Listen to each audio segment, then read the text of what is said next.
world you were born into is falling apart, but not by accident, because what looks like collapse on the outside is often just transformation on the inside. If you've always felt like you didn't belong here, if the chaos of this age seems louder than ever, and if some part of you knows you were meant for more than just surviving, then maybe it's time to remember why you came. Because you weren't born randomly, you were born on time, right here, right now, for a reason.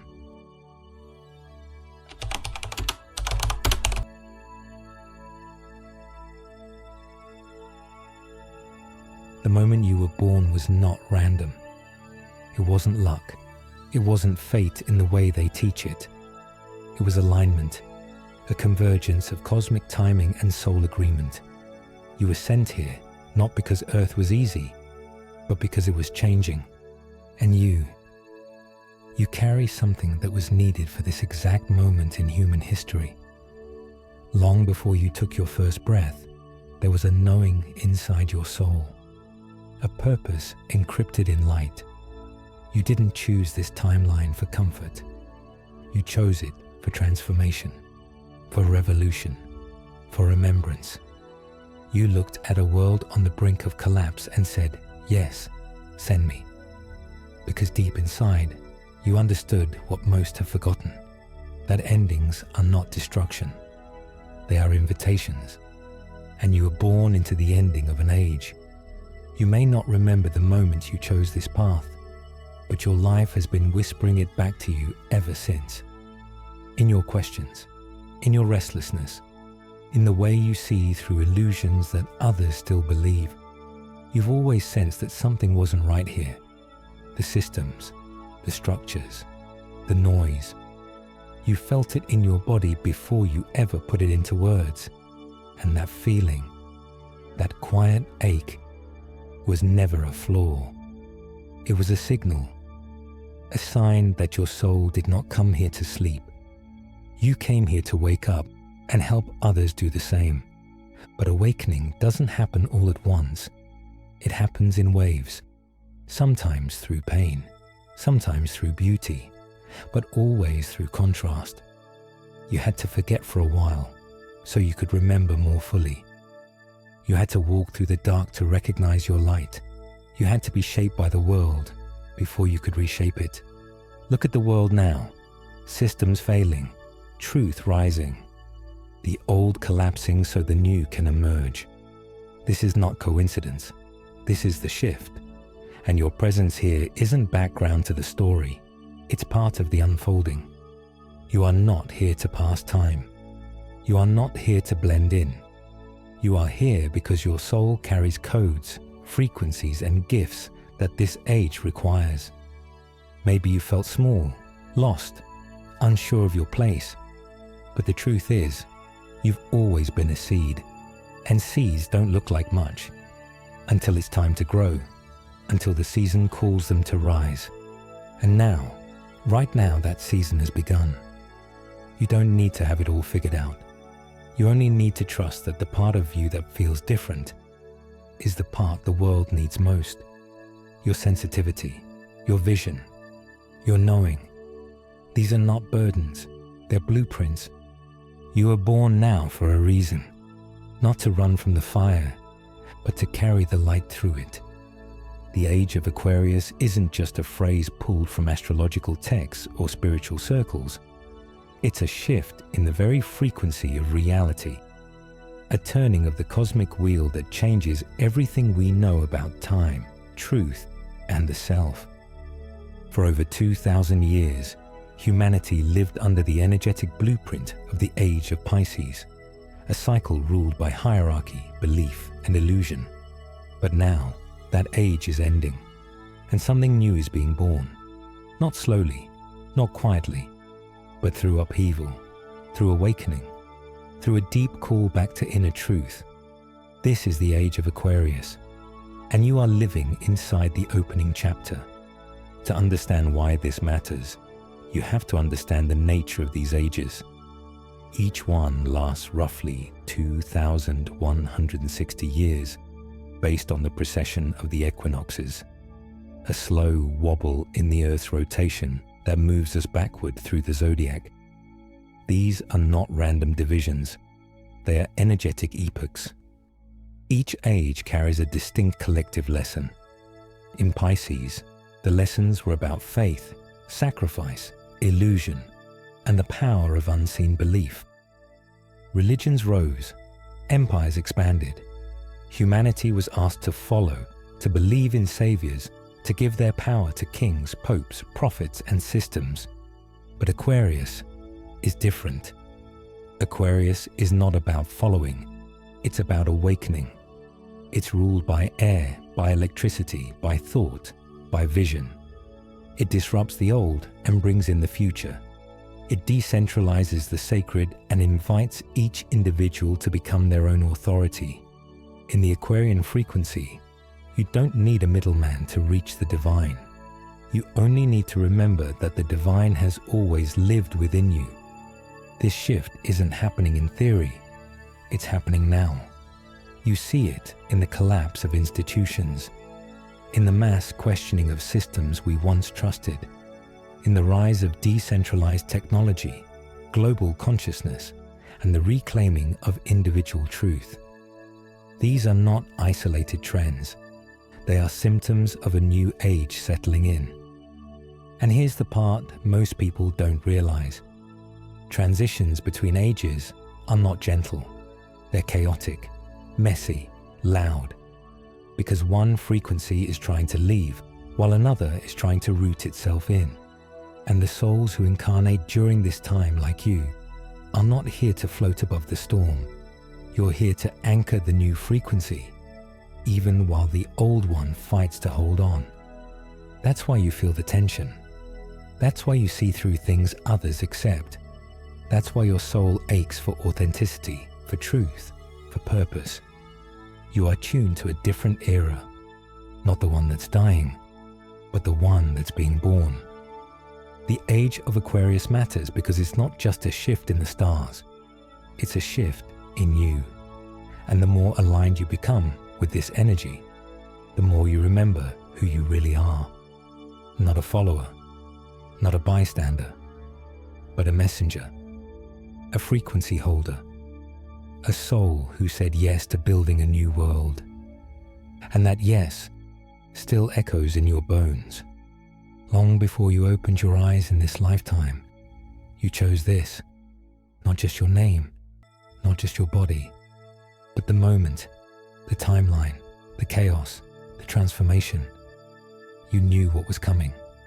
You saw the crossroads humanity would face, and still, you said yes. Not from ego, not from pressure, but from purpose. Because deep in the higher realms, beyond time, beyond form, your soul recognized that this window in Earth's history would be unlike any other. Many traditions speak of this. In the Tibetan and Hindu teachings, the soul passes through stages between lives, reflecting, learning, preparing. In modern metaphysical work, people recall choosing families, karmic contracts, and even wounds as part of a soul plan. These aren't just poetic ideas. They're patterns found across cultures, religions, and near-death experiences. Again and again, people describe the same thing, that we are not dropped into life randomly. We arrive with intention. From that higher perspective, your soul saw the density here, the division, the systems built on control, and it knew that the shift was approaching, a planetary cycle ending, a veil thinning, an age giving way to something new. And you came not to watch that change, but to participate in it, to help anchor a new frequency in a place that has long forgotten how to feel, how to listen, how to live in alignment. You might not remember that choice, and that's part of the design. Earth is a realm of forgetting. The veil is thick here for a reason, because remembering who you are after you've been shaped by the world is one of the most powerful awakenings a soul can experience. And when you begin to remember that you chose this timeline, something shifts. Life stops feeling like something that's happening to you and starts feeling like something that's happening through you. You are not a mistake. You are not late. You are not behind. You arrived precisely when you were meant to, and your experiences, no matter how painful, have been part of the awakening, because it's often through the brokenness that the remembering begins. When everything you were taught starts to crack, the truth has space to rise. There's a bigger view, a soul-level understanding that says, this is the lifetime we've been preparing for, not to escape, but to embody, not to fight, but to shift. And the more you align with that knowing, the more synchronicities will appear. The more your energy will pull you toward what feels real, because the mission isn't somewhere far away. It's right here, right now, in your breath, in your choices, in the quiet ways you begin to walk differently in the world. You chose this timeline not because it would be easy, but because it would be sacred. And even if you forget, the timeline remembers, and every step you take in alignment echoes across lifetimes. The shift from Pisces to Aquarius is more than just a change in astrological language. It's a turning of the tides, a spiritual revolution that is reshaping the very consciousness of humanity. For over 2 millennia, the Piscean age ruled the collective energy field. It brought mysticism cloaked in secrecy, faith built on hierarchy, and salvation that required intermediaries.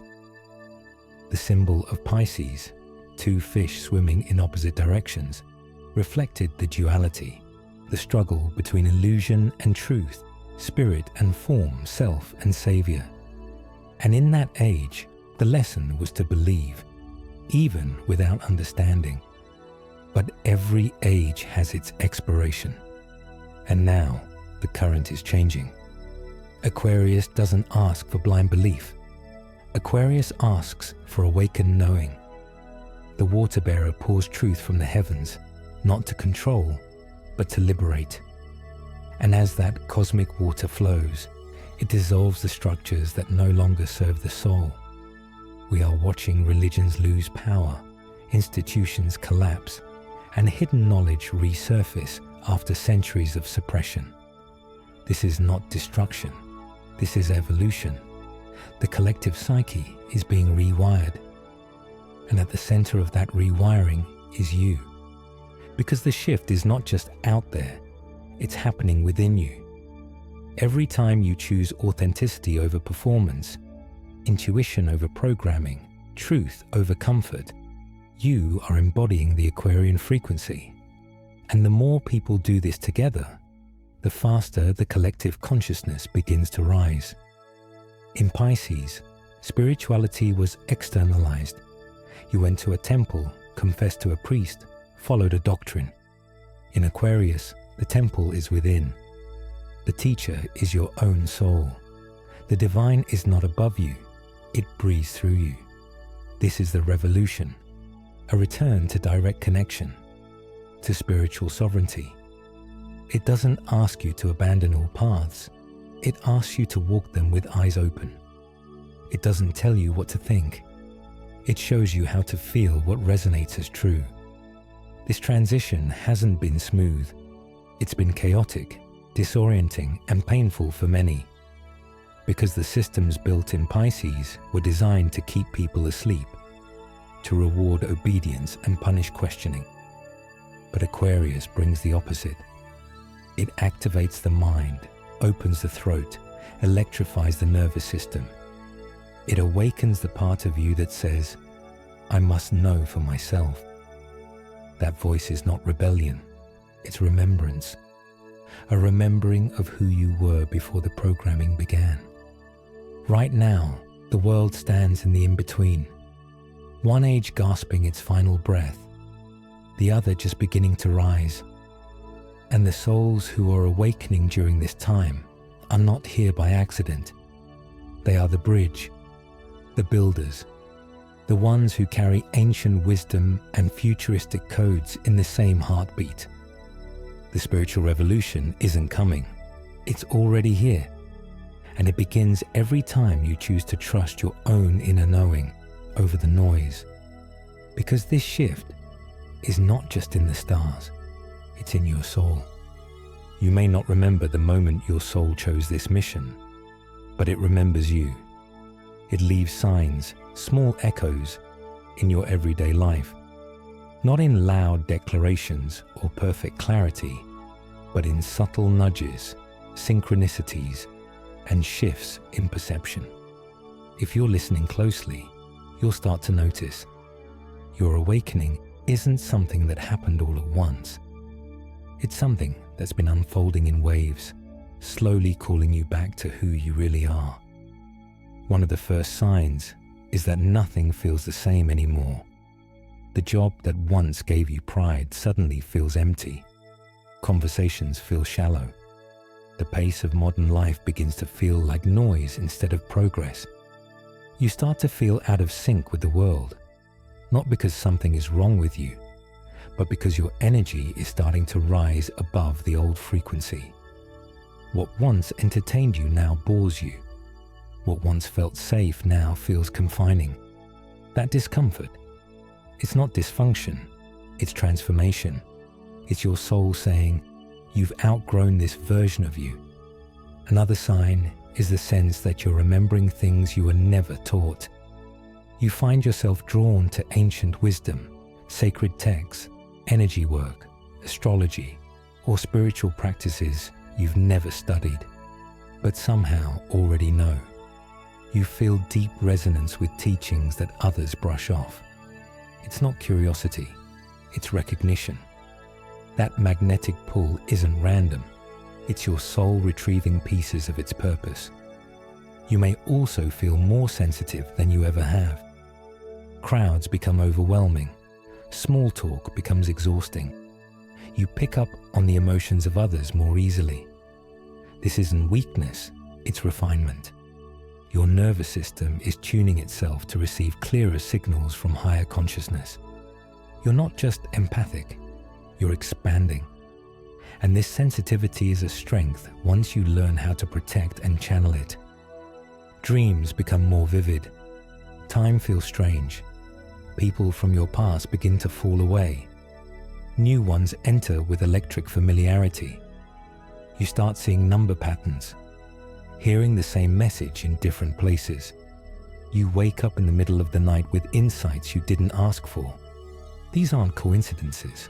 They're breadcrumbs, guides, gentle confirmations that you are on the path, even if you can't see where it leads yet. And then there's the calling, that quiet, persistent sense that you came here for something more. You may not know what it is yet. You may doubt your readiness, but it's there, beneath the noise. A pull to serve, to create, to speak truth, to heal. That calling doesn't come from ego. It comes from memory. The memory of your soul's agreement.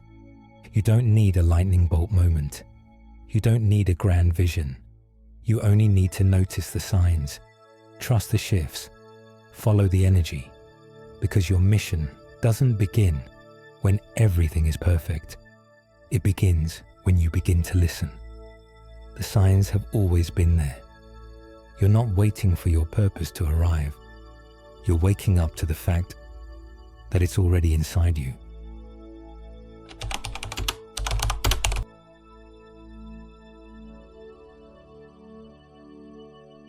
You've always felt different, like you were watching the world through a glass wall, close enough to see it all, but never quite able to fit in. Maybe you tried.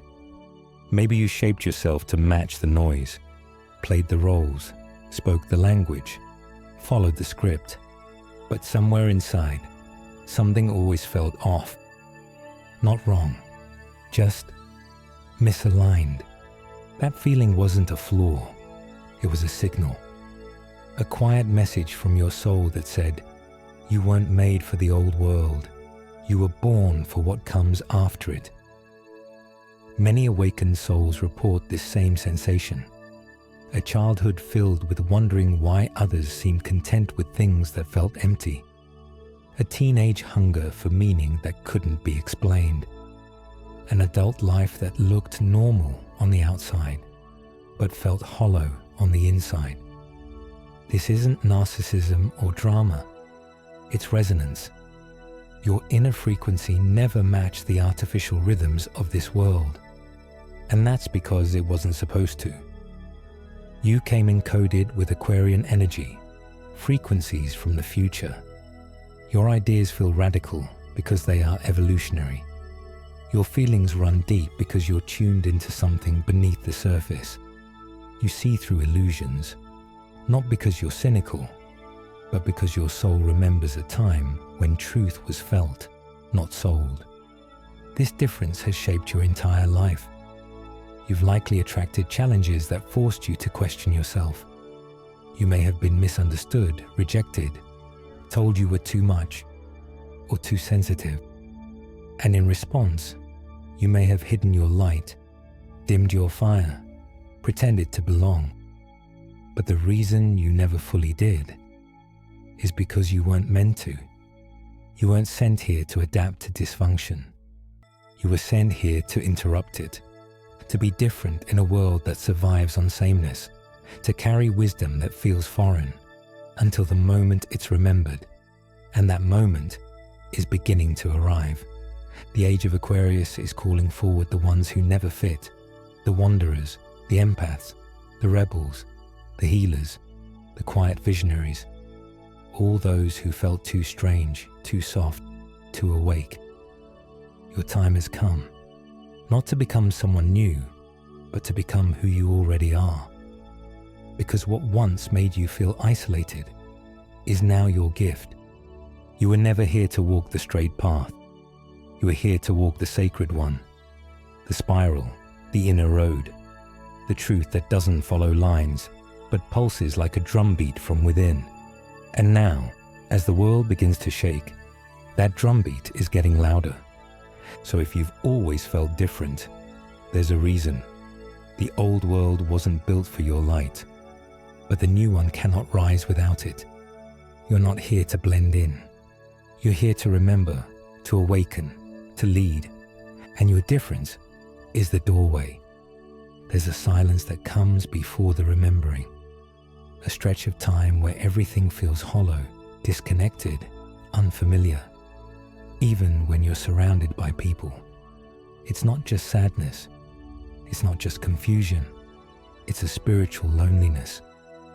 One that reaches deeper than the mind. One that touches the soul. And if you felt it, you're not alone. This is what often comes just before alignment, the ache before awakening, the void before vision.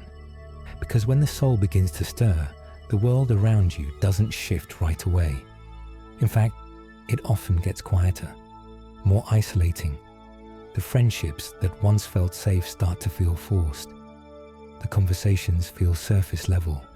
The roles you've played no longer fit. And yet, there's nothing to replace them yet. That space in between, where the old world falls away and the new hasn't yet arrived. That's where spiritual loneliness lives. It's the space where the ego starts dissolving, but the soul hasn't fully stepped in to guide the way. Where the things that used to distract you no longer satisfy. Where you're not who you were, but not yet who you're becoming. And this space, while uncomfortable, is sacred. It is the cocoon before emergence, the silence before the song. Many awakened souls pass through this tunnel. They describe feeling unseen, even when surrounded by others, feeling like no one truly understands what they're going through. Some even begin to question their sanity, wondering why they've grown distant from things that once brought comfort. But this loneliness isn't a punishment. It's a recalibration. It's the soul clearing space so that something more true can be born. You see, real alignment doesn't happen when you're surrounded by noise. It happens in the quiet, when you finally stop running from yourself, When you meet the parts of you that were ignored, hidden, denied, that's when something ancient starts to surface. A deeper knowing, a steady presence, a whisper that says, there's more to you than what you've been told. And soon, the loneliness begins to shift. You start noticing synchronicities. You stumble upon words, people, and messages that feel like home. You feel resonance again, not everywhere, but in the right places. You begin to find your soul family, not by searching, but by embodying. Because as you align with your truth, the world around you starts aligning too. The loneliness fades, not because you return to the old, but because you become comfortable in your own frequency. You stop needing to be understood by everyone and start needing only to be true to yourself. If you're in that lonely stretch right now, breathe. It means your soul is preparing something. It means your alignment is near. It means you're shedding what's false to make space for what's real. Don't rush it. Don't numb it. Just listen. Because on the other side of this silence is a version of you the world has been waiting to meet. You've been told you're too sensitive, too emotional, too reactive, too soft. Maybe you were shamed for crying easily, or mocked for caring too deeply. Maybe you learned to toughen up, to hide what you feel, to keep your heart protected behind walls of logic and control. But what if I told you your sensitivity was never a flaw? What if I told you it was your superpower, a key, a sacred tool your soul brought into this world for a reason? In a society built on disconnection, feeling deeply is an act of rebellion. While the old world glorified productivity, numbed pain, and rewarded performance, your sensitivity was quietly reading energy beneath the surface. It was noticing what others missed. It was tuning into frequencies most people can't hear. That isn't weakness, that's attunement. It means your system is designed to perceive the invisible layers of life: emotion, energy, intuition, truth. Science has now confirmed what ancient traditions always knew. Sensitive nervous systems operate differently. Highly sensitive people process information more deeply. They respond more strongly to subtle stimuli. They feel the emotional atmosphere of a room without a word being spoken. In spiritual terms, this is not disorder, it's wiring. You were built to sense, built to empathize, built to reflect what others cannot yet see. And that gift, while heavy at times, is vital in the age of Aquarius. Because this new age requires beings who can navigate vibration, who can feel when something is in resonance and when it's not, who can call out the misalignment, not to judge, but to recalibrate. Sensitivity isn't about fragility, it's about precision. It allows you to become a tuning fork for truth. If you spent years trying to numb yourself to survive, it's understandable. This world hasn't been gentle with feelers. But what if instead of suppressing your sensitivity, you began to honor it? What if every emotion was a message, every sensation a guide? What if your tears were not evidence of weakness, but of clearing, of alchemy? Many of the souls awakening now are empaths, intuitives, sensitives, and seers. Not by accident, but by design.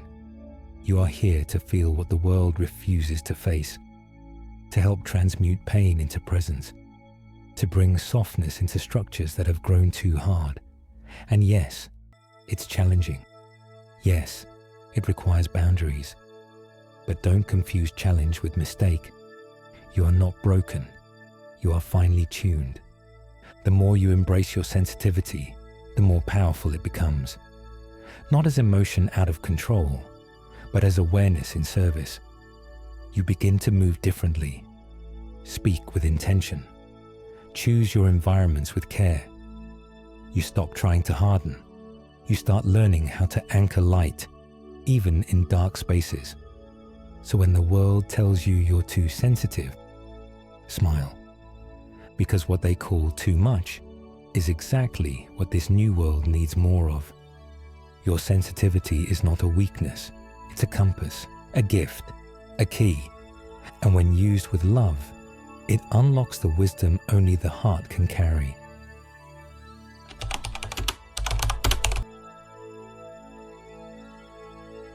You've probably wondered why everything feels so heavy sometimes, why the world feels dense, loud, overwhelming. Even when nothing is wrong, there's this weight, a pressure in the air, a hum of tension you can't shake. It follows you through cities, media, conversations, like a frequency your soul no longer wants to tune into. That heaviness isn't just in your mind.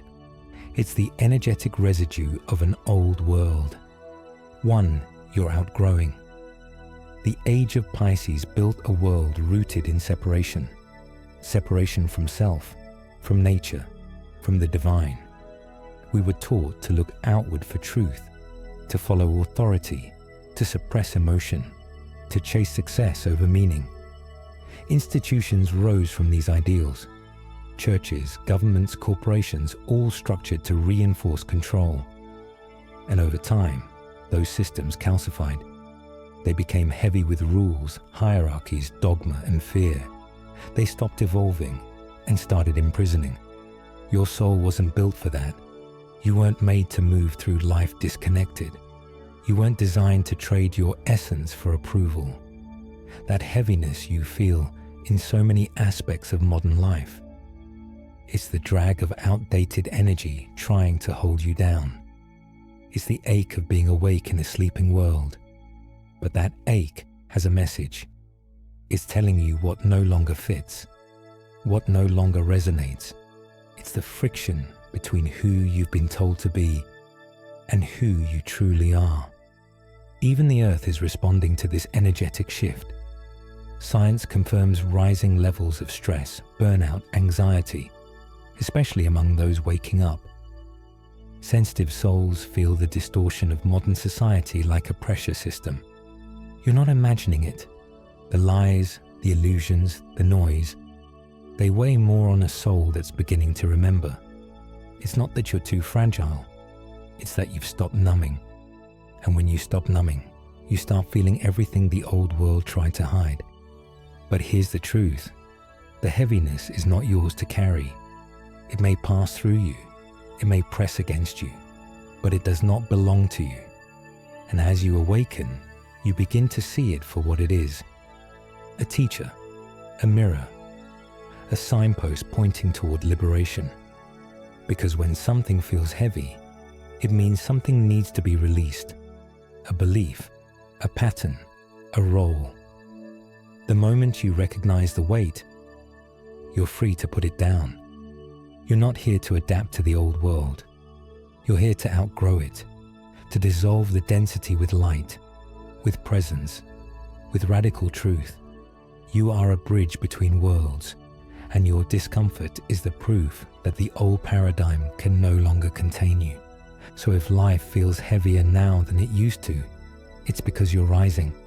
And the more you rise, the less you can tolerate what was never yours to begin with.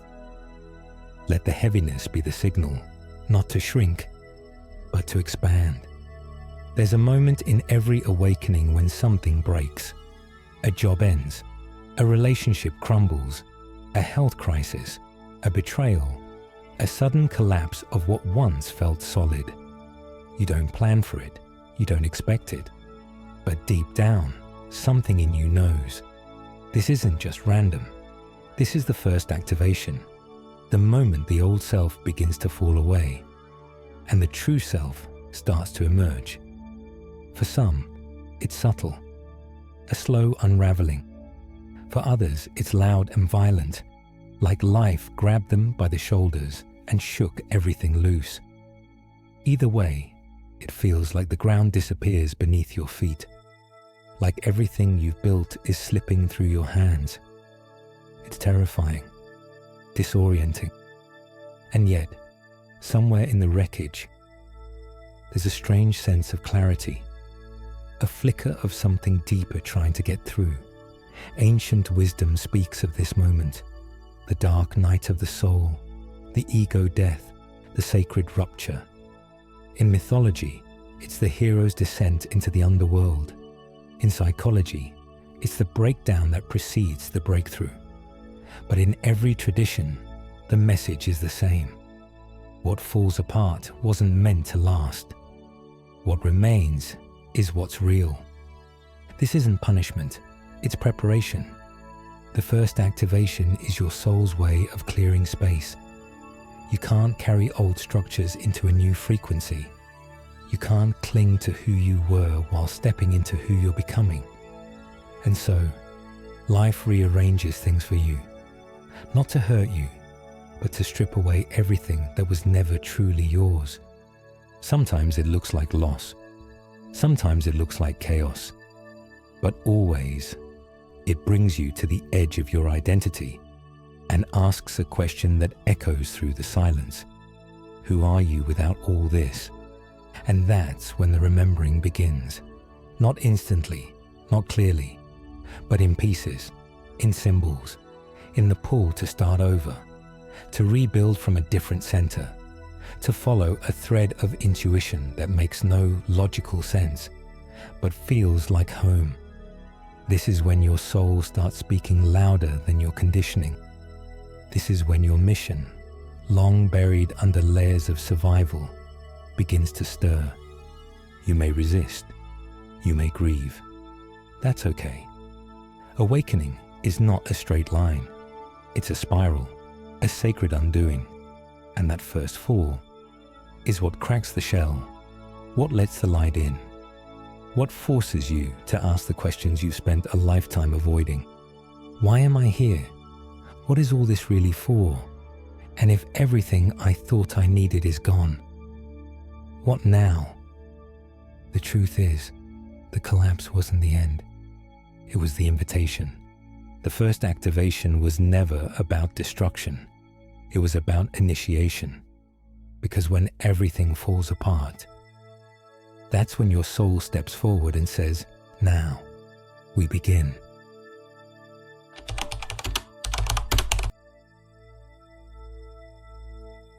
The collapse is not a mistake. It never was. What looks like chaos, what feels like the world unraveling, is not the destruction of life. It's the return of truth, the fall of systems, the breakdown of illusions, the end of cycles that have reached their final breath.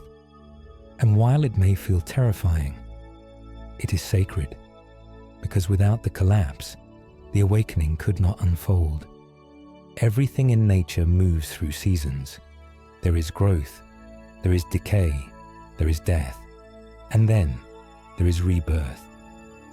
The same pattern plays out in human history, in civilizations, in consciousness itself. When something no longer serves the evolution of life, it begins to dissolve. Not because it failed, but because it fulfilled its role. And now, it must make way for something new. Right now, we are witnessing the end of the Piscean paradigm, the fall of top-down control, the disintegration of religious dogma, the exposure of corrupt institutions. It's happening in governments, in education, in economics, in media. All the scaffolding that kept humanity asleep is starting to crumble. That's why everything feels so unstable.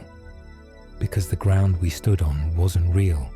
It was constructed from centuries of programming, separation, and fear. But here's the deeper truth. The collapse is not the enemy. It's the initiation. Ancient systems like the Hindu Yugas, the Mayan long count calendar, and the Hopi prophecies all speak of cycles, times of great forgetting followed by great remembering. We are now entering the remembering. But first, the forgetting must be exposed. The masks must fall. The shadows must be seen. Only then can the collective begin to heal. The same is true in your life. You are not just watching the collapse. You are living through it. You feel it in the loss of old relationships, in the crumbling of identity, in the letting go of paths that once defined you. This is not failure. This is alchemy. You are shedding what no longer matches your vibration. You are releasing the old to embody the new. And even though it hurts, it is holy. When a caterpillar begins to dissolve inside the cocoon, it doesn't resist. It surrenders because it knows the collapse is not the end of its life. It's the beginning of its wings. You too are in the cocoon, and the pieces falling away around you are not meant to stay. They were chapters, lessons, bridges that brought you here. But they are not your home. The collapse may look like loss, but what it really is an opening, a sacred space being cleared so that your higher self can step forward. So when the world falls apart, don't fear it, honor it. It means the force is dying and the truth is coming alive. This is not the breaking of the world. It's the birth of a new one, and you were born to be here for it. Most of what you believe about yourself was never yours to begin with. It was given to you, shaped by the voices of parents, teachers, institutions, culture, religion, layer upon layer of conditioning, until one day you stopped asking who you really were and started performing who you were expected to be. That's what mental programming is. Not just thoughts, not just habits, but unconscious agreements with a system designed to keep you small, compliant, and disconnected from your own truth. Mental programming begins early. You're told what's right and wrong, what success looks like, what a good life means. You're rewarded for following the script, punished for questioning it. And so, you adapt, you shrink, you wear masks to survive. But deep inside, something never settles. That quiet dissonance, that tug in your gut, is the soul pushing back against the story it never agreed to. In the Piscean age, programming was the norm. People gave their power to authority without question. They followed religious doctrine, obeyed institutions, suppressed emotion. The individual was less important than the system. But in the Aquarian age, everything changes. This is the age of deprogramming, of awakening to what you've internalized and choosing whether it still aligns with who you are becoming. Breaking free isn't easy. The mind clings to what is familiar, even when it's painful. You'll find yourself defending beliefs that no longer serve you, simply because they feel safe. That's part of the process. The old self will resist because it fears its own dissolution. But every time you question a thought, every time you pause and ask, "Is this mine?" you begin to reclaim your power. The programming exists everywhere, in media, in language, in how we define love, success, gender, beauty, spirituality. It's woven into the air we breathe. But once you start to see it, you can't unsee it. You begin to witness the matrix, not with fear, but with clarity. And from that clarity, you can start to rewrite. This is why shadow work is so powerful, why journaling, meditation, energy healing, breath work, and spiritual reflection are tools of liberation. They help you see beneath the surface. They bring the unconscious into the light.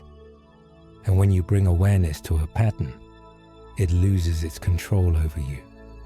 You are not broken. You are not behind. You're unlearning lifetimes of falsehoods so that you can remember the brilliance you were born with, the brilliance they tried to bury. But it's still there, just beneath the noise, waiting to rise. Freedom doesn't come from changing your outer world first. It comes from changing the way you relate to your own thoughts. Because when you begin to choose which beliefs to keep and which to release, you stop being a product of your programming and start becoming the author of your soul. That's how revolution begins. Not with a battle, but with a question. Who told you that you had to be this way? And what would happen if you chose to be something else? From the moment you arrived in this world, you stepped into a web of systems already in motion. You didn't choose them, but they began shaping you instantly. Religion, education, government, media. Each one told you who you are, what's right, what's wrong, and what your life is supposed to mean. And for a while, maybe you believed them. Maybe you trusted their stories. But something in you always questioned, quietly at first, then louder over time. Because the soul does not submit to systems. The soul remembers freedom, and it begins to whisper when something no longer fits. Let's start with religion. For thousands of years, religious institutions have played both healer and jailer. In their purest form, they were meant to guide humanity toward the divine. But over time, many became gatekeepers of truth, building hierarchies that place power in the hands of a few. They taught you that God lived outside of you, that salvation came through obedience, and that questioning was sin. But what if those teachings were never meant to be taken literally? What if the sacred texts were metaphors, maps to the inner self, distorted by centuries of control? You were told that faith meant following, but real faith begins with remembering. Not what someone told you, but what you already know inside, that the divine was never separate from you, that sacredness doesn't require permission, that communion happens in silence, in presence, in breath, not just in temples or churches, but in the way you live. Then there's the education system, designed not to awaken, but to standardize. You are taught to memorize, not to question, to conform, not to create. The bell rang, the lines formed, the grades determined your worth. You learned the version of history that was approved, the kind of intelligence that could be measured. But what about the intelligence of the heart, of the body, of energy? That wasn't in the curriculum. It never is. Because systems that rely on obedience can't teach you to think for yourself. And yet, you always could. You saw through things. You asked questions. You sensed that the version of reality being offered was incomplete. That's because it was. The systems you were born into were built during an age of control, and they are now collapsing under the weight of their own limitations. That collapse can feel frightening, but it's also the sign that something new is emerging. You didn't come here to blindly trust systems. You came to transmute them, to carry ancient knowing into a future they can't predict, to reclaim wisdom that was buried beneath rules, dogma, and fear. This doesn't mean rejecting all tradition. It means returning to essence, stripping away the distortions to rediscover what's real. The systems were never supposed to define you. They were only meant to challenge you so you could awaken. And now that you see them, you are no longer shaped by them. You are free to rise beyond them and build something new. Pain has a way of stopping everything. It interrupts the rhythm of life. It collapses the routines. It brings you to your knees. And for a while, it feels like failure, like punishment, like something went wrong. But what if your pain wasn't meaningless? What if your suffering was sacred? Not in the way the world romanticizes struggle, but in the way the soul uses it as a doorway, a portal, a passage into something deeper that couldn't be reached any other way. Every soul on the path of awakening has walked through this gate, not just once, but again and again, through heartbreak, through loss, through identity crises, through moments that shattered everything you thought you were. And though it felt like the end, it was actually the beginning, because pain strips away the illusions. It burns off what isn't true. It forces you to face what you've been avoiding, and often, it's the only thing loud enough to wake you up. In spiritual traditions across the world, suffering is not seen as a mistake, it's seen as a teacher. In Buddhism, pain is part of the human condition, but how we meet it becomes the path to liberation. In shamanic practices, pain is the initiator, the wound becomes the well. And in mystical Christianity, the dark night of the soul is the necessary descent before resurrection. These teachings all point to the same truth, that the pain you've endured has not been for nothing. You didn't choose suffering in the way people often think, but on a soul level, you did choose to evolve. And in this dense realm, evolution often requires friction. You chose to learn in the fire, to break apart so you could remember you were never just the mask you wore, to grieve so you could rediscover what's worth loving, to be stripped bare so the voice inside you, the real one, could finally be heard.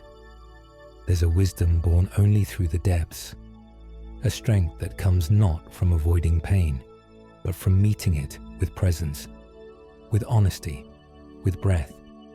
And that strength is part of the medicine you carry now, not because you've healed it all, but because you're learning how to transmute it, how to hold pain without becoming it, how to extract the truth without dragging the suffering forward.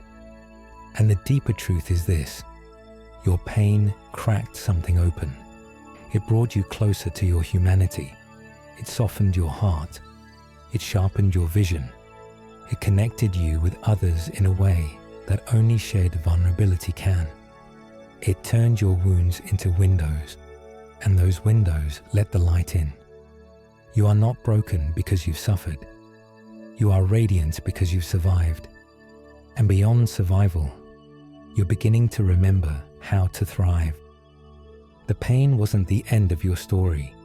It was the sacred threshold, and every step you've taken since has been part of your return.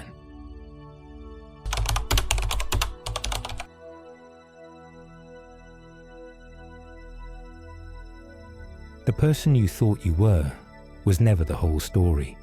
It was a version, a costume, a carefully constructed identity shaped by expectations, fears, rules, and survival strategies. It wasn't a lie, but it wasn't the truth either. It was the self you built to navigate the world before you remembered who you really are.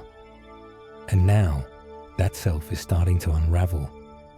Not because you failed, but because the real you is finally ready to emerge. The false self is clever. It looks like success. It sounds like politeness. It knows how to perform, how to achieve, how to stay small enough to avoid rejection. It wants safety more than freedom. It believes in stories passed down from wounded ancestors, cultural programming, and childhood beliefs that were never questioned. It builds walls instead of boundaries. It seeks approval instead of alignment. But the truth is, it was only ever a mask. A beautiful mask, perhaps, but still a mask. Spiritual awakening is not about becoming something new. It's about unbecoming everything you were told to be, so that what's been buried underneath can finally rise.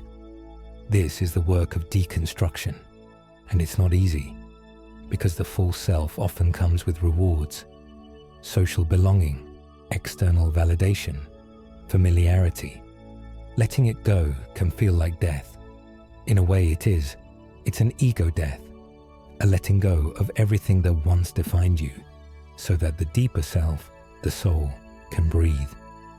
Carl Jung called this the process of individuation, the shedding of the persona, the facing of the shadow, and the integration of the whole self. And every mystical tradition has echoed the same message. You must lose the world to find yourself. Not in isolation, but in presence. Not in rejection, but in release. You'll know you're in this phase when things start falling away, roles, identities, friendships that no longer resonate. You may feel lost. You may question everything. That's okay. The confusion is part of the clearing. You're not becoming less. You're making space for the parts of you that were hidden, silenced, or exiled to finally come home. This is not about perfection. It's about presence, realness, wholeness. The true self doesn't need to perform. It doesn't need a label. It simply is. And the more you peel back the layers, the more clearly you begin to feel it. Not just who you are, but who you've always been, before the world told you otherwise. The false self may have kept you safe, but the true self will set you free. And freedom isn't about escaping life. It's about embodying your essence, even in the middle of it. So let the layers fall. Let the names dissolve. Let the mask slip. Because what remains after everything is stripped away is the most powerful thing you'll ever know. You.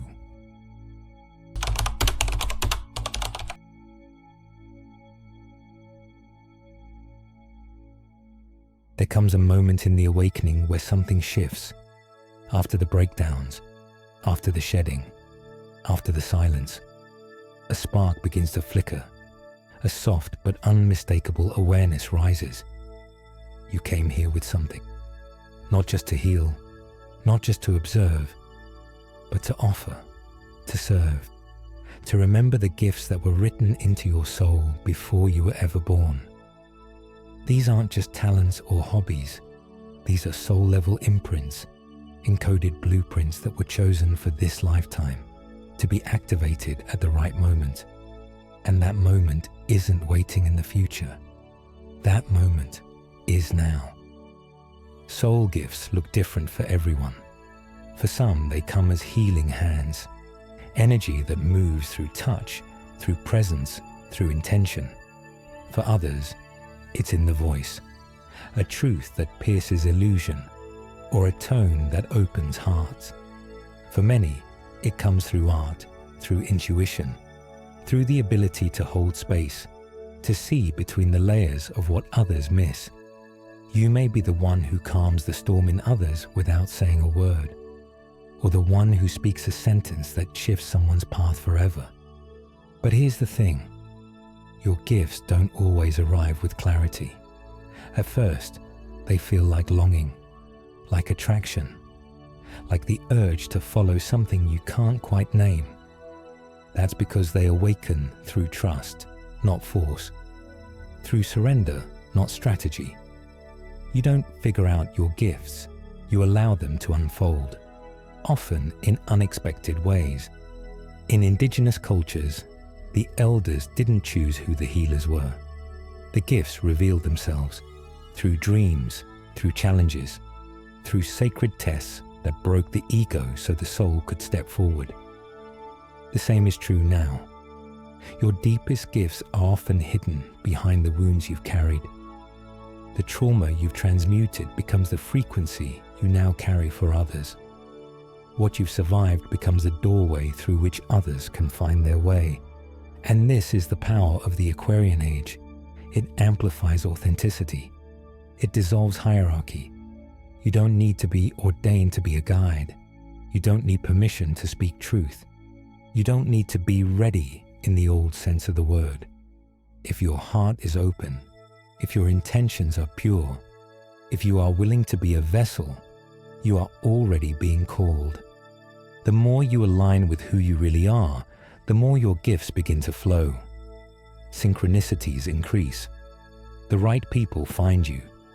Doors open without force, because you're not pushing against life anymore. You're in resonance with it. You've become a transmitter of your own essence, and that is when magic happens.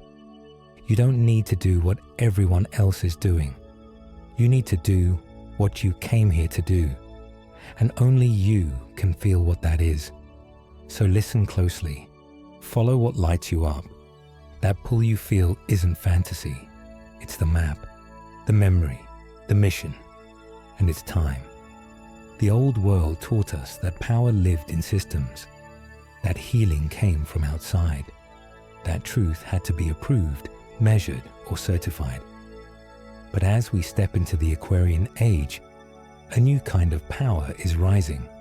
One that doesn't come from credentials or authority, but from frequency, from presence, from the invisible threads that connect us all.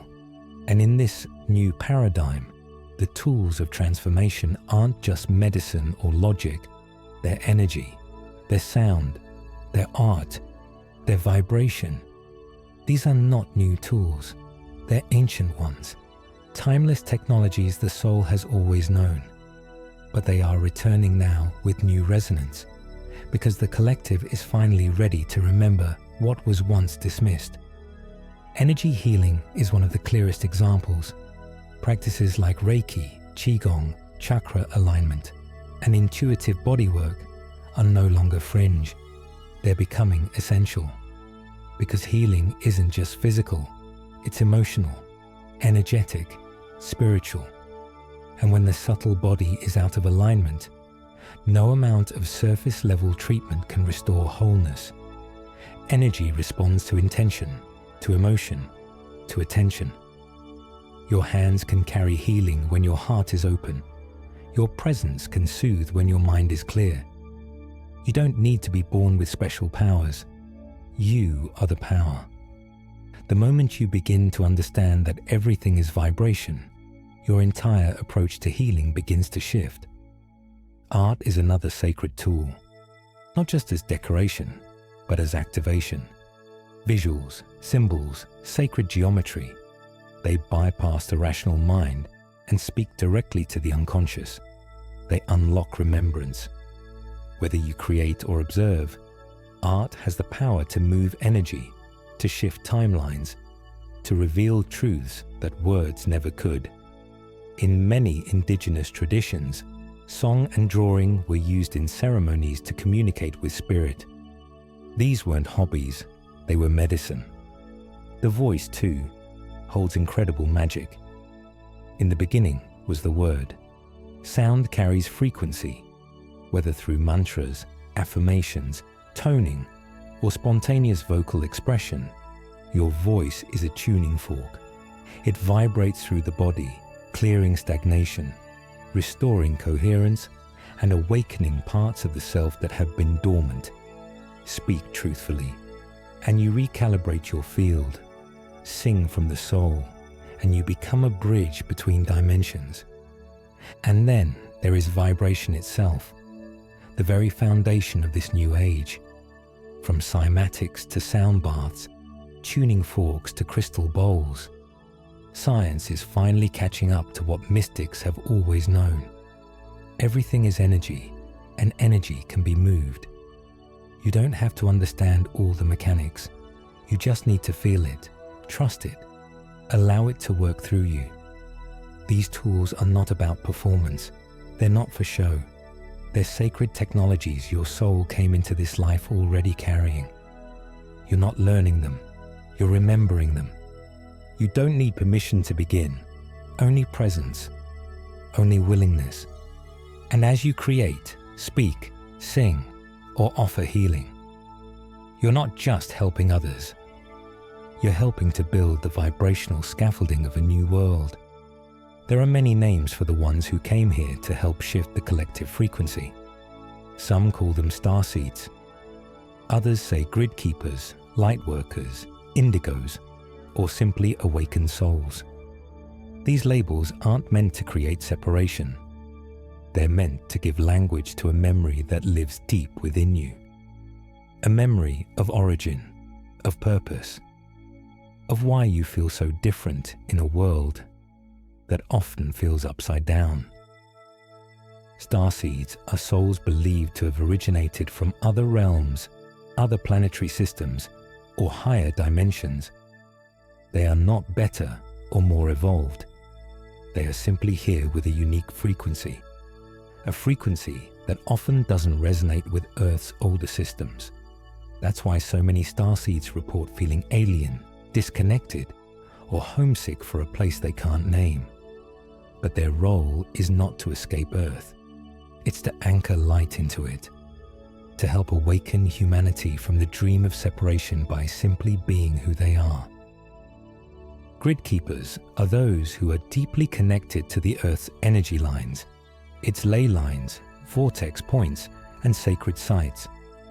These individuals may feel drawn to specific places without knowing why. They may move often or feel the need to visit certain regions. It's because they're helping to recalibrate the planetary grid, working with Gaia's consciousness. Their bodies become tuning forks, stabilizing energetic shifts by being physically present in key locations. Many do this without ever knowing it consciously, but their presence changes the land, aligns the frequencies, keeps the balance during chaotic transitions. Then there are the frequency holders.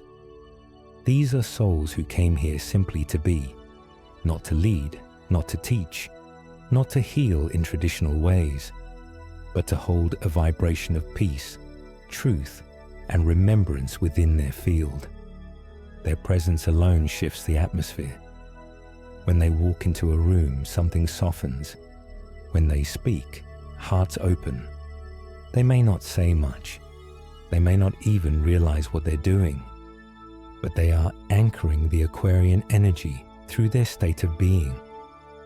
All of these roles are sacred, and often a single soul will carry aspects of all three. You might resonate with starseed memories, while also feeling a deep pull to the land, and simultaneously noticing that others feel more grounded around you. That's because this isn't about boxes. It's about embodiment, about allowing your unique expression of light to move through you in whatever form it takes. You don't need anyone to confirm your mission. If you've ever felt like you didn't belong, like your vision was ahead of its time, like you were meant to assist in something bigger, then you're already receiving the call. The title doesn't matter. The essence does. You're not here to fit into this world as it was. You're here to help shape the one that's emerging. And whether your gift is healing, anchoring, or simply radiating love, your presence is not accidental. It's part of the architecture of awakening. Somewhere along the path, many awakened souls begin to feel an overwhelming pressure to fix the world, to carry the pain of others, to heal what's broken. The compassion is real.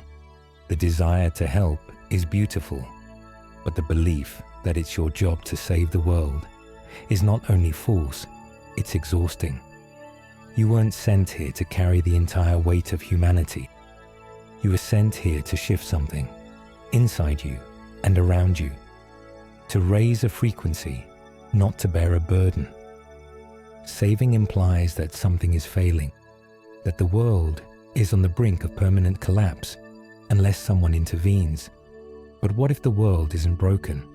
What if it's transforming, collapsing only where it needs to, so something more aligned can emerge? The systems crumbling around us are not signs of defeat. They are signs of truth breaking through illusion. They are part of a greater orchestration, a spiritual detox. And your role in all of this isn't to martyr yourself in the name of awakening. It's to become the clearest version of yourself possible, because one aligned soul has more impact than 100 scattered ones trying to save what's already destined to fall. You don't change the world by fixing all its problems. You change the world by embodying a new vibration, one that makes the old system irrelevant. Think of it like this. The caterpillar does not fix the cocoon from the inside. It dissolves, it surrenders, and something new is born through that surrender. The butterfly is not responsible for the cocoon's survival. It is responsible for becoming what it was meant to be. And in that becoming, the entire reality around it changes. That's you. That's your path. Not to rescue, but to transform. This is a subtle but powerful shift. It means that every time you choose truth over comfort, you shift the field. Every time you regulate your nervous system in the middle of chaos, you shift the field. Every time you create art, speak with intention, hold space for someone, plant a seed, or offer your gifts from love, not obligation, you are shifting timelines. You are rippling into the collective. Many starseeds and sensitive souls fall into burnout because they believe their worth is tied to how much they do for others. But the truth is, your greatest offering is your being, not your busyness. You are not a savior. You are a frequency holder. And the more you allow yourself to rest in that truth, the more powerful your presence becomes. So take the pressure off. Let go of the weight that was never yours. The world doesn't need saving. It needs remembering. And your energy, your voice, your vibration, when aligned with soul, becomes the medicine. You're not here to fix the old. You're here to live the new. And that in itself is enough. You may have heard it said that the age of Aquarius is on the horizon. Something far away, something coming someday, some golden age we must wait for. But the truth is far more intimate, far more immediate. The age of Aquarius is not something you wait to arrive. It is something you activate within. It's not out there. It's already inside you, waiting, whispering, ready to rise the moment you begin to listen. This new age is not defined by a date on a calendar. It's defined by a shift in consciousness, a reorientation from outer authority to inner knowing, from hierarchy to harmony, from fear to frequency. And while the stars may reflect that shift, while astrology may mark the turning of cosmic tides, it is your own awakening that gives this age its power. Aquarius is the archetype of innovation, freedom, individuality, and truth. But it's also the energy of collective elevation, not through conformity, but through each person embodying their unique frequency and offering it in service to the whole. That begins not when the world changes, but when you do. When you stop waiting for permission to be who you are. When you start aligning your outer life with your inner truth, even when it's uncomfortable. You are not here to spectate this new era. You are here to be it, to carry its codes, to ripple its energy into the places that still feel stuck in the old. And the more you live from that place of sovereignty, intuition, authenticity, the more others feel it. Because energy is contagious, alignment is magnetic. One person walking in truth can awaken hundreds without speaking a word. You may feel like the world around you hasn't caught up, that you're surrounded by people still deep in the old ways. But don't let that distract you. Don't let that convince you to wait. Because what you're sensing, what you're becoming, is not delusion, it's emergence. A new consciousness is being born through you. You are not ahead of your time. You are right on time. The reason the old world feels so heavy is because the new one is being born inside of you. And no one can do that part for you. No institution can grant it. No title can replace it. It doesn't come from studying more or performing better. It comes from presence, from remembering what you already know deep in your bones, that the world you long for is not a fantasy, it's a frequency. One that begins with how you breathe, how you love, how you speak to yourself when no one's listening. The age of Aquarius is not arriving on the wings of prophecy. It's unfolding in the quiet decisions you make every single day, to be honest, to be whole, to be free. So stop waiting for the shift. You are the shift. And the more you live that truth, the faster the world begins to reflect it.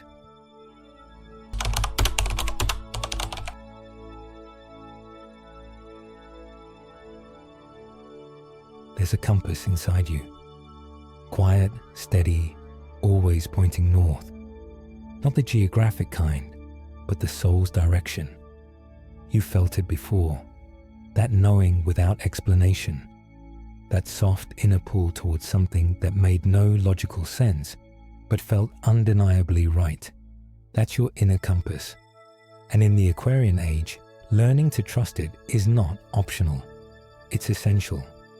The outer world is filled with noise.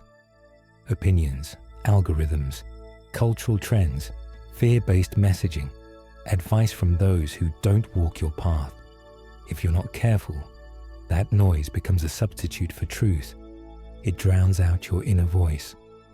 And the more you outsource your decisions, your worth, your timing, your direction, to that external chaos, the more disconnected you become from your own guidance. But here's the truth. No one outside of you knows what your soul came here to do. No book, no system, no guru. They can reflect, they can remind, but only you can feel. Your inner compass is not loud. It doesn't shout. It whispers. It nudges. It speaks in sensations, synchronicities, subtle shifts in your body. And when you slow down enough to listen, it never lies. Many people mistake fear for intuition. They feel a resistance and assume it's a sign to stop. But fear and intuition feel different. Fear is loud, frantic, future-focused. It wants guarantees. Intuition is quiet, grounded. It lives in the now. It doesn't always make sense, but it always feels clean, expansive, true. Learning the difference is one of the greatest skills you can develop on the path of alignment. In ancient traditions, this inner compass was known as the heart's intelligence. In yogic teachings, it was the voice of the Atman, the inner self. Indigenous wisdom tells us the earth speaks through feeling, not thought. And modern science is catching up too. The heart has a magnetic field thousands of times stronger than the brain. It sends signals to the brain, not the other way around. Your guidance lives in your being, not just your mind. So how do you reconnect to it? Stillness, presence, space. You must create room to feel. Practices like meditation, journaling, walking in nature, breath work, even silence. They aren't just spiritual trends. They're tools to help you remember, to bring you back into contact with what's real. Not what's popular, not what's safe, but what's you. And once you begin following this compass, even in small ways, life starts to rearrange itself around your truth. Opportunities open, clarity returns, people aligned with your vibration appear. It's not magic, it's resonance. You don't need more advice. You don't need more validation. You need to trust what you already feel. Because in a world trained to value the loudest voice, there is unspeakable power in the one who moves from quiet knowing. Let others follow the crowd. You follow the current inside you. It was never wrong. It was just waiting for you to listen. The future isn't just arriving through ideas. It's arriving through bodies, through breath, through the way we carry ourselves in space and time. As the earth shifts, so does the energetic infrastructure of humanity.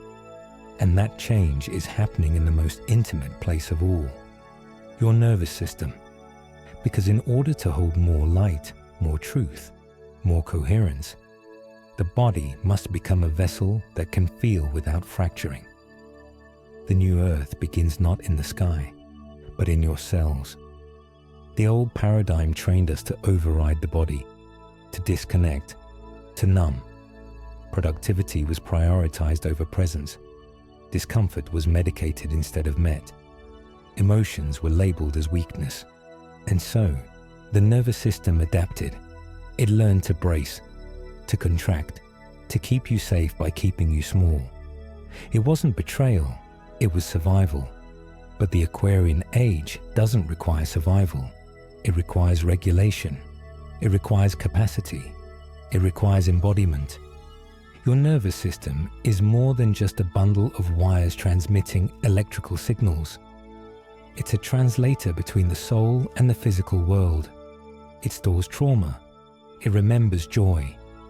It picks up frequencies from your environment long before your conscious mind can understand them. It's the reason you tense in certain rooms or feel peace near certain people.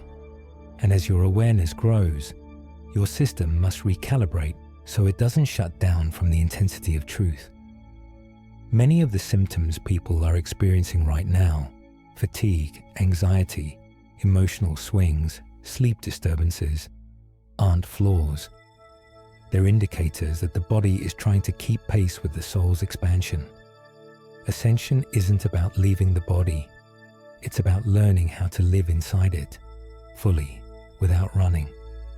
And that begins with understanding the language of your own nervous system. Can you recognize when you're in fight, flight, freeze, or fawn? Can you pause and breathe when the old patterns rise? Can you choose presence instead of reaction, softness instead of defense?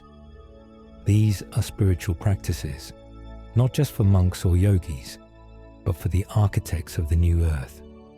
Because the more regulated you become, the more you can hold, the more you can hear, the more you can anchor. In this new era, emotional regulation is not just self-care, it's planetary work. A calm, attuned nervous system becomes a tuning fork for others.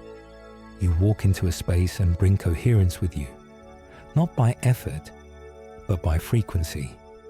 And that frequency ripples. It teaches by example. It grounds the high concepts of awakening into the grounded reality of everyday life. So don't underestimate the power of tending to your own system. Through breath work, through movement, through stillness, through nature, through touch. This is sacred work, invisible to many, but felt by all, because the new earth won't just be built with ideas. It will be built through regulated hearts, through grounded bodies, through souls who can hold the light without burning out. Your nervous system isn't a limitation, it's the bridge, and it's time to walk across.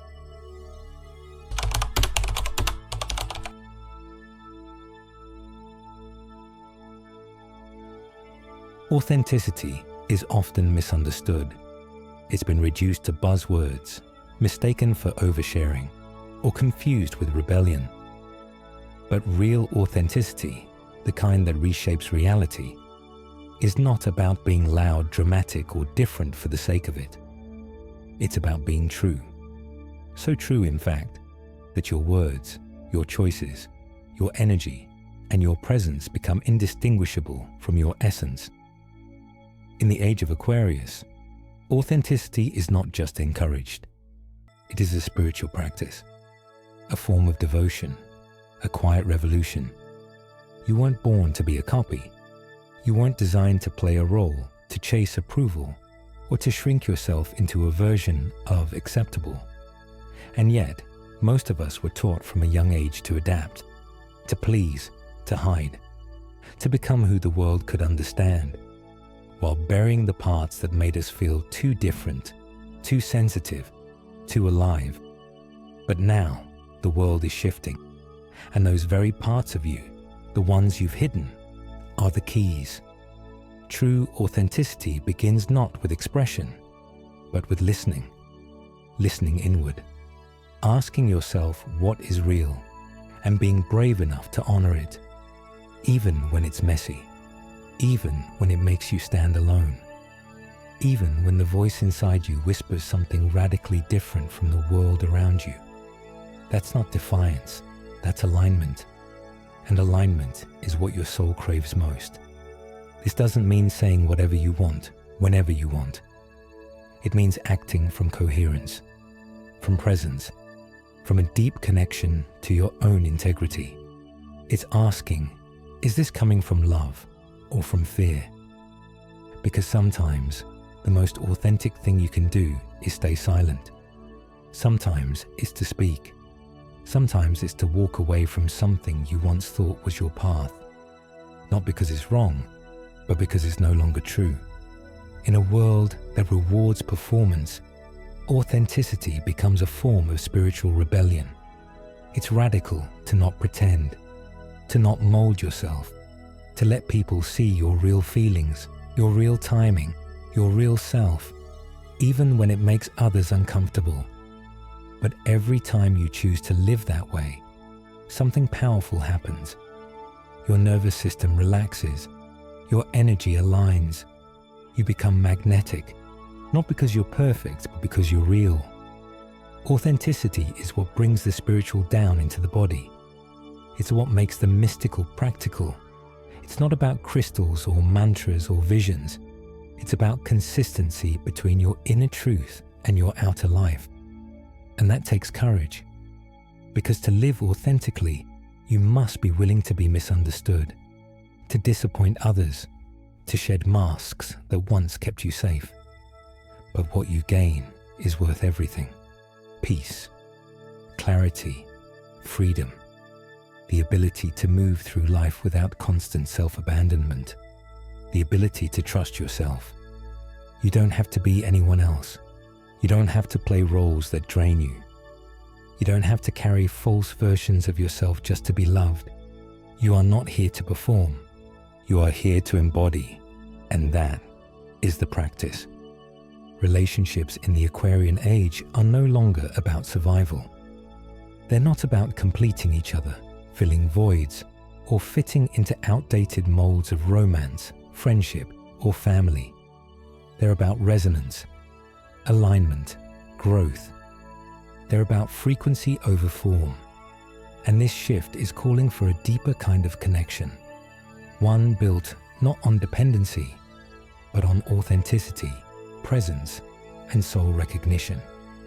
In the old paradigm, relationships were often transactional.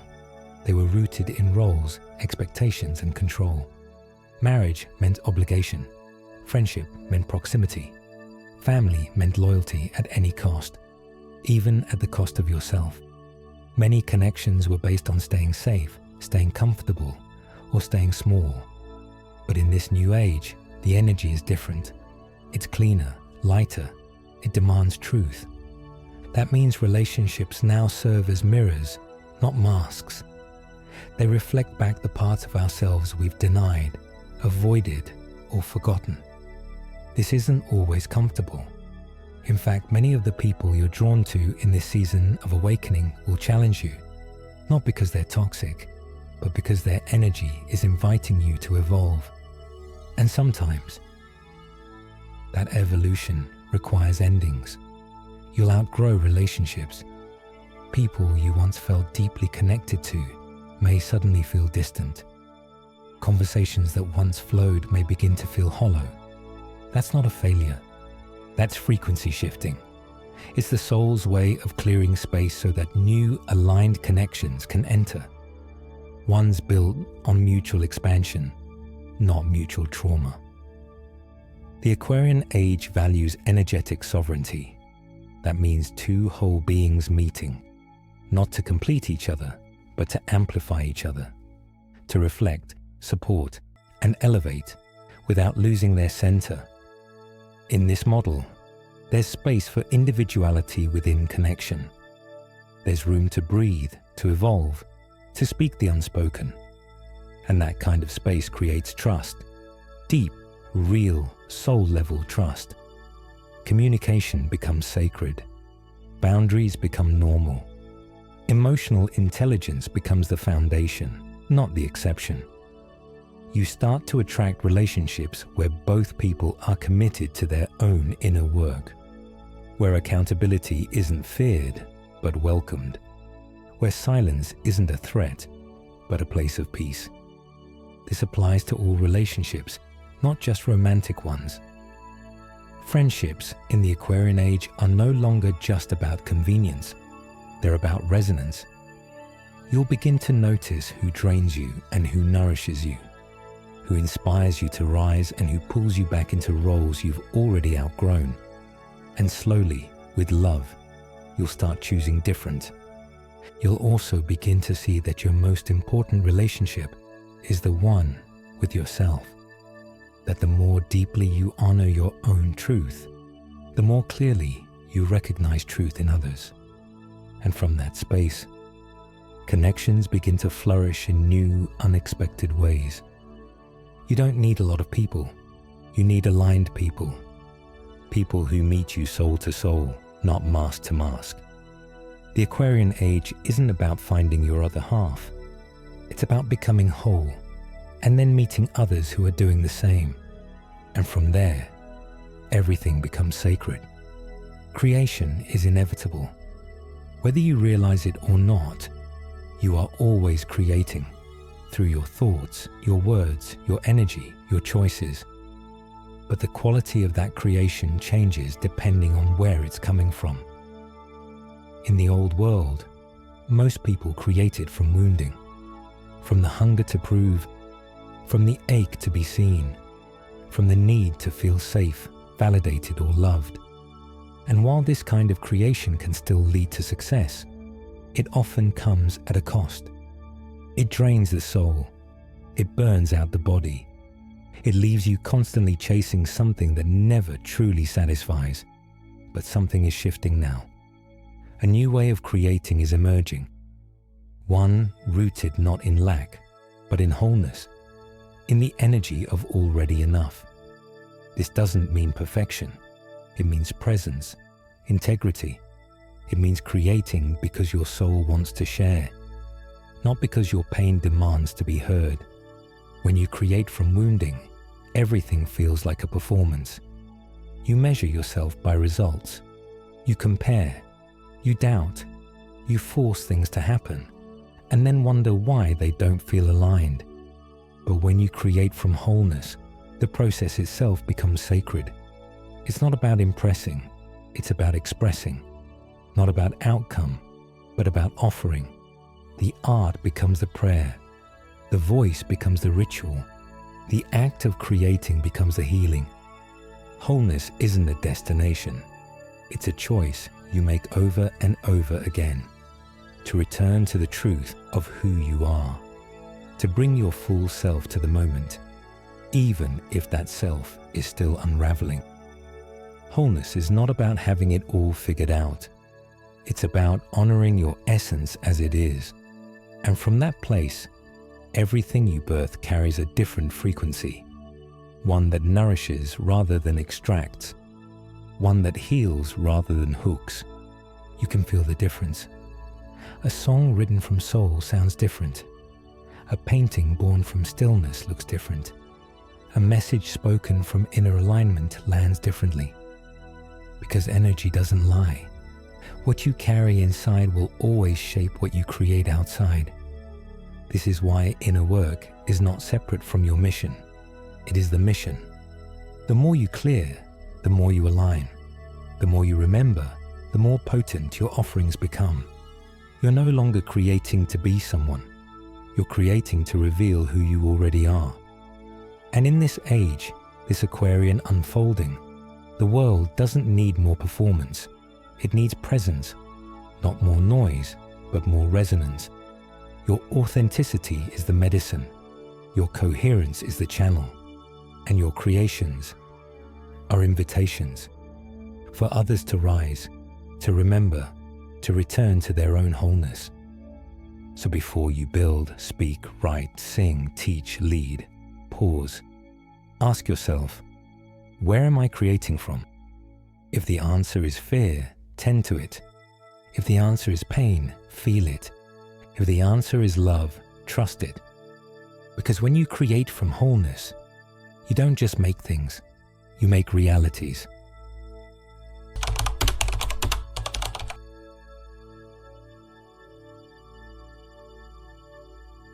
Your mission is not a job title. It's not a role you apply for, a path you figure out with logic, or a checklist you complete. It's not something you discover by doing more. It's something you remember by becoming more of yourself. Because your true mission is not about what you do. It's about what you carry, the vibration you hold, the frequency you emit, the invisible transmission of your presence. We live in a world obsessed with function. What do you do? What do you produce? How do you prove your worth? But these questions miss the truth. In the age of Aquarius, Mission is not about performance. It's about resonance. You could be a healer without ever calling yourself one. You could be activating people simply by how you show up in a room. Because frequency speaks louder than form. Your energy goes before your words ever do. You've likely spent years asking, what's my purpose?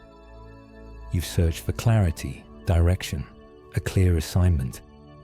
But the reason the answer always felt just out of reach is because you were looking for a role when your soul was offering you a remembrance. Your mission isn't out there waiting to be found. It's been inside you the entire time, coded into your being, not your resume. This is why some people feel deeply fulfilled doing work that seems small from the outside, and others feel lost even with influence or recognition. Because alignment isn't about scale, it's about soul. And your soul came here not just to do things, but to be a frequency on this planet, to hold light in a way only you can, to carry a signature vibration that resonates with those meant to awaken alongside you. That might show up as creating, as speaking, as teaching, or simply as being, fully, unapologetically. You don't need a platform to be impactful. You don't need to be known to be radiant.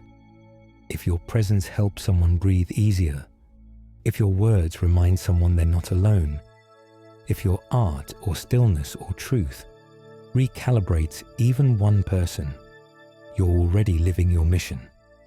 Your frequency is shaped by what you heal, what you embody, what you release, and what you stand for. Every time you choose alignment over approval, truth over comfort, presence over performance, you strengthen your signal. And that signal ripples without effort, without force. That's the paradox. When you stop trying to do the mission, you become it. So release the pressure to define it. Let go of needing it to look a certain way. Your mission will evolve, expand, shift. It will take new forms as you grow. But underneath it all, the frequency stays the same. It's the part of you that never left, the part of you that came here on purpose. You are not here to fill a role. You are here to remember who you are. And when you do, when you live from that place, your very existence becomes a transmission of awakening. And now that you remember who you are, the real mission begins. Before you were born, there was a moment of sacred agreement, a stillness beyond time, where your soul reviewed the life you were about to enter, the people, the pain, the patterns, the purpose. And from that higher vantage point, free from fear, ego, or forgetfulness, you said yes. Yes to this family, yes to this body, yes to this exact life. Not because it would be easy, but because it would awaken you. It's a radical thought, especially when you've lived through trauma, hardship, or deep disconnection. Why would I choose this? Why would any soul choose dysfunction, grief, or limitation? But from the soul's perspective, challenge is not punishment, it's potential. The parents you were born to, they carried the codes of your karmic threads, the ancestral patterns you were meant to heal, the lineage you were destined to liberate. Your family was the mirror you needed to trigger the remembrance of who you really are, not to define you, but to initiate you. The same is true of your body. You didn't receive it by accident. Its shape, its voice, its sensitivities and strengths. Each aspect was chosen with precision. If you are highly sensitive, it's because you came here to feel more. If your body moves differently, holds pain, or heals slowly, it's because it carries wisdom and lessons unique to your mission. Your skin, your bloodline, your voice, your gender expression. None of it is random. It's all part of the sacred vessel your soul chose to move through this world with. Not as a limitation, but as a gateway. And your life, the timing of your birth, the culture you live in, the events you've witnessed, They're all part of a larger unfolding. Souls that incarnate during great transitional ages, like now, often carry specific frequencies needed for collective transformation. That's why so many of us feel like we've lived through lifetimes of intensity in just a few decades. It's because we came for this, not to run from it, to meet it, to rise within it. This doesn't mean every experience was fated or deserved. There is still free will. There is still injustice. But even within the chaos, there is a deeper pattern, a soul architecture that you help design. And when you start to see your life through that lens, everything begins to shift. The resentment starts to dissolve. The comparison softens. You begin to realize you were never behind. You were never broken. You were right on time, living the exact storyline your soul needed to awaken its gifts. The invitation now is not to reject your story, but to reclaim it, to stop waiting for different circumstances, and to begin alchemizing the ones you have. Because the very parts of your life you've judged, hidden, or wished away may hold the gold. You didn't come here to escape your life. You came to transform through it. And you have everything you need because you chose it all, with love, with courage, with knowing. Time is not what we were taught. It doesn't just move in a straight line. It spirals, it bends, it responds to consciousness. And right now, something extraordinary is happening across the collective field. The timelines are collapsing. The old roads, the delayed dreams, the waiting for the right time, they're folding inward. What once seemed far away is now here. The veil between past, future, and present is dissolving. And it's not a coincidence. It's a cosmic acceleration, an invitation to step into the now with full presence, because this is where your power lives. In linear thinking, we're trained to delay, to prepare, to build up to something slowly, safely, predictably. We say, someday I'll be ready. Next year I'll change. When things settle down, I'll follow my calling. But that version of time is disappearing. The universe isn't waiting. The soul isn't waiting.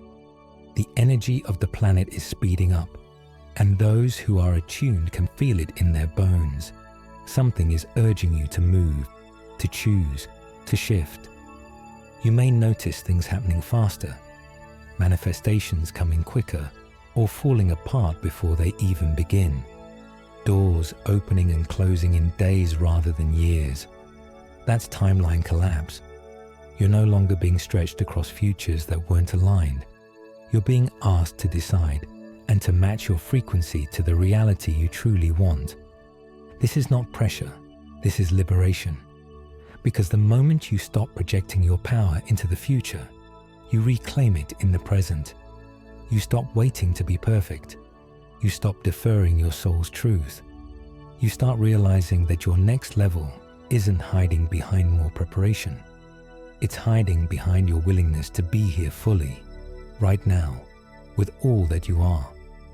The timeline collapse also means that karmic patterns are surfacing rapidly. Old wounds, relationships, choices, they're showing up with intensity, not to punish you, but to be cleared. To be seen one last time so you can finally choose something different. You're being offered quantum leaps, not by skipping steps, but by stepping fully into the frequency of who you truly are. In quantum physics, it's understood that multiple timelines exist simultaneously. The one you experience is the one you tune into. And that tuning happens through feeling, action, and intention, not just thought. So ask yourself, what timeline are you embodying? The one where you keep playing small, or the one where you trust your knowing? The one where you doubt, or the one where you decide? Because this moment is a portal, and you don't need more time, you need more truth. The energy of the age of Aquarius doesn't reward delay, it responds to alignment. You're not running out of time, You're running out of reasons to wait. So breathe into now, choose from now, create from now. The moment isn't coming. The moment is here. Awakening is only the beginning. It's the crack in the shell, the sudden inhale, the remembering that you are more than what you were told. But the real path, what comes after the visions, after the breakthroughs, after the sacred unraveling, is embodiment. And that is where everything changes. Because it's one thing to know the truth, it's another to live it, to let it touch your voice, your spine, your relationships, your choices, your daily breath. This is the difference between awakening and becoming the light. When you first awaken, there's a sense of awe, a beautiful intensity. You begin seeing through the illusions, feeling deeper truths, hearing the call of your soul. But many get stuck there, relying on the high of insight without grounding the wisdom into action. They chase one awakening after another, mistaking the experience for the evolution. But embodiment is different. It's quieter, slower. It happens in the body, in the moment, in the integration of shadow and light. It doesn't just want to elevate you, it wants to root you. To embody the light means bringing your soul into your human form, fully. Not bypassing the hard stuff, not floating above it all, but choosing to remain present inside it. It means being truthful when it's easier to be liked, being still when it's easier to run, being soft when it's easier to guard. The light you carry isn't a concept. It's a vibration that moves through your nervous system, your breath, your expression. And every time you act in alignment with it, you become it more fully. In ancient mystery schools, students weren't just taught esoteric truths, they were trained to embody them, to walk as the teaching, to become the temple. In modern life, we forget that. We consume information, but don't always integrate it. But this age, this Aquarian age, is not impressed by knowledge alone. It asks for coherence, for congruence, for people who live what they say, who glow not from perfection, but from consistency. Embodiment is a return to the body, to presence, to practice. It happens in the micro moments, how you respond to tension, how you sit with emotion, how you hold yourself when no one's watching. It asks, can you bring the sacred into the ordinary? Can you let the truth live in your posture, in your timing, in the way you listen, love, rest, and rise? You don't have to be fully healed to embody the light.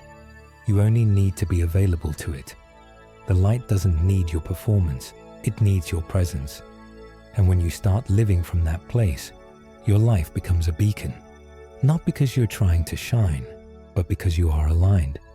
This is not about becoming someone else. It's about becoming more you than ever before. Let the awakening settle into your skin.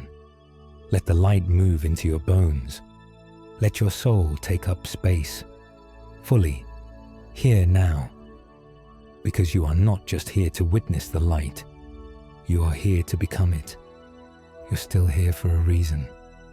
In a world that often feels like it's unraveling, where so much is uncertain, it's easy to wonder if you've missed your chance, if your light came too early or too late, if the pain, the confusion, the starts and stops have pulled you too far off course.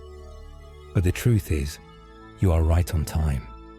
Not by accident, not by luck, by design.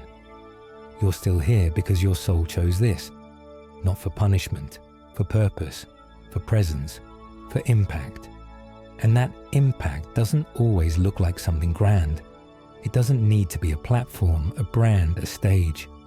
Sometimes it's the quiet moment where you chose love over fear, the message you sent at the perfect time, the forgiveness you gave to yourself, the breath you remembered to take when the weight was heavy. That is the mission. That is the miracle. So many have left. So many are still choosing whether to stay. And yet, you're still here, breathing, listening, awakening. That means something. It means your light is still needed. Your frequency is still anchoring something that hasn't fully arrived. Your presence is still part of the greater unfolding. You may not always feel ready. You may still carry doubt, grief, resistance. That's okay. You don't need to be perfect to be aligned. You don't need to be fearless to be faithful. You just need to remember, again and again, that your being here is a sacred agreement, a soul contract not just with your higher self, but with all of us. You are a thread in this cosmic tapestry. If you're missing, the pattern shifts. You are not here to get it all right. You are here to be real, to keep choosing truth even when your voice shakes, to keep rising even after the world tells you to shrink, to keep loving when it feels safer to guard. You are still here because the light you carry hasn't finished touching the lives it came to reach. This isn't the end of your story. It's another beginning, another invitation to show up, to embody, to express, to create. Not because it's easy, but because it's sacred. And every time you do, you activate something ancient inside those around you. You remind others of their own light. You ripple out a vibration that cannot be measured, but will be felt long after the words are gone, long after the moment passes. You're still here because you're needed, because your soul said yes, because something beautiful is still trying to be born through you. So take a breath, look at how far you've come, and trust deeply that this moment, this breath, this chapter matters. Not because you're trying to change the world, but because you are the change. This is why you're still here, and we're so grateful that you are. So if this message stirred something in you, if a part of you feels seen, remembered, like we've just spoken a truth your soul already knew, then don't let this be the end. Let it be the beginning. Subscribe to this channel and join us as we continue to awaken. Together, through ancient wisdom, modern truth, and the voice of the soul.